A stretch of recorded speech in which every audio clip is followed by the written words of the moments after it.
Kembali firman Tuhan dari Kolose pasal 2. Kita akan perhatikan Kolose pasal 2 bagaimana kita tergembala. Ayat 6 silakan baca.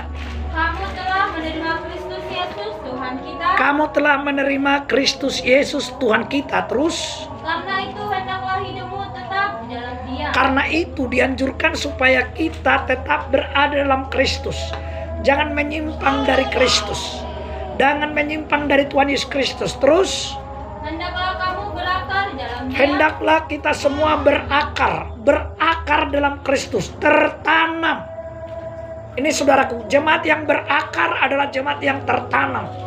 Jemaat yang berakar adalah jemaat yang mengandalkan Tuhan.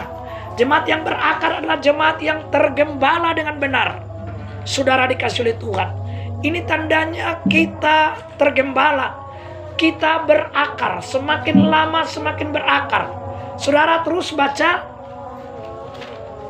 Dan dibangun di atas Dia. Kalau kita sudah berakar, maka kita akan bertumbuh ke arah Kristus. Dibangun di dalam Kristus. Terus Hendaklah kamu bertambah teguh dalam iman. lalu orang yang berakar tersebut akan bertambah teguh imannya. Jadi kalau kita jemaat yang sudah berakar, iman kita kian lama kian teguh. Bukan kian merosot, bukan kian kendor, tetapi iman kita kian lama kian teguh. Pengharapan kita kepada Kristus semakin teguh, sehingga kita tidak ragu-ragu untuk memiliki hidup yang kekal. Surga itu akan menjadi pasti milik kita, dan itulah menjadi tujuan utama kita bagi orang-orang yang tergembala. Haleluya.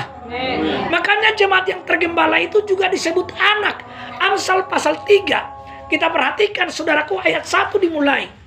Ya, perhatikan. Pasal 3 ayat 1. Ya, Hai anakku, janganlah engkau melupakan ajaran. maka sebagai anak rohani, saudaraku, mendengarkan bapak rohaninya, gembalanya, bapak rohaninya, dengarkan nasihatnya, dengarkan ajaran. Coba ulang baca.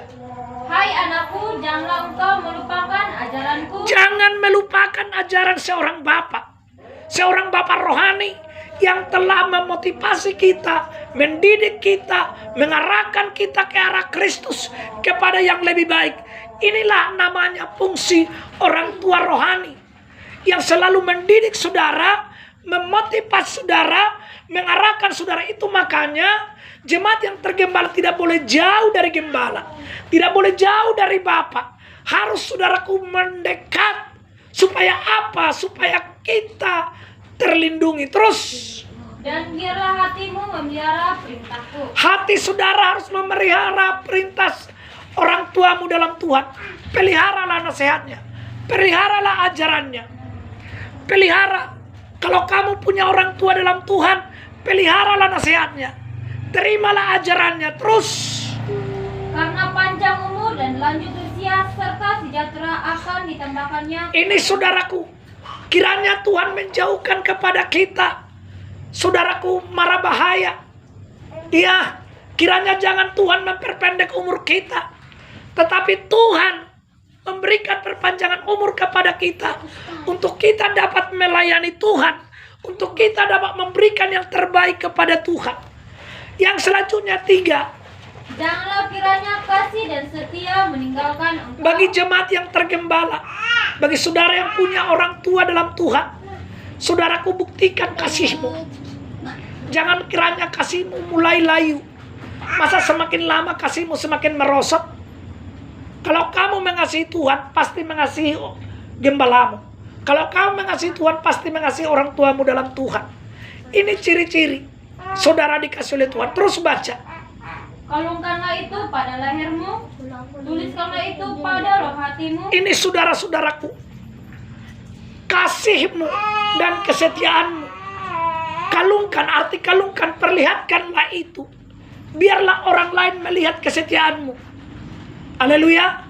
Biarlah orang lain melihat kesetiaanmu, tetangga-tangga melihat kesetiaanmu, bahwa kamu adalah orang yang beribadah, bahwa kamu adalah orang yang taat kepada Tuhan lewat gembalamu, bahwa kamu adalah orang yang mengasihi Tuhan.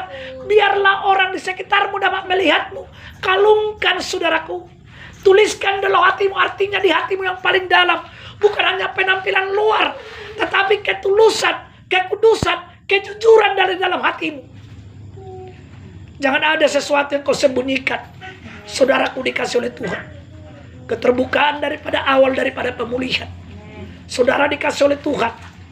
Kalau kita ingin ditolong Tuhan, kalau kita ingin dibela Tuhan, saudaraku, kita harus tetap tergembala. Kita harus tetap dengar-dengar kepada suara gembala kita, orang tua kita secara rohani. Ini sangat penting, saudaraku. Ini sangat penting, orang tua. Penghormatanmu, penghargaanmu, ketaatanmu sangat penting kepada orang tua. Orang tua itu adalah orang yang harus kau taati, orang yang kau dengarkan nasihatnya.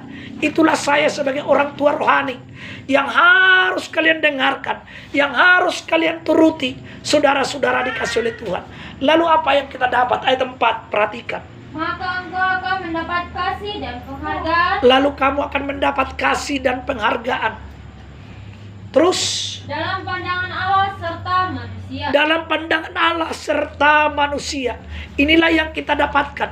Ada penghargaan daripada Allah, ada penghargaan dari manusia. Saudaraku, apa artinya kita dapat penghargaan dari manusia, tapi kalau kita tidak mendapatkan penghargaan yang daripada Allah? Oleh karena itu, penghargaan daripada Allah ketika Allah memberikan mahkota kepada kita.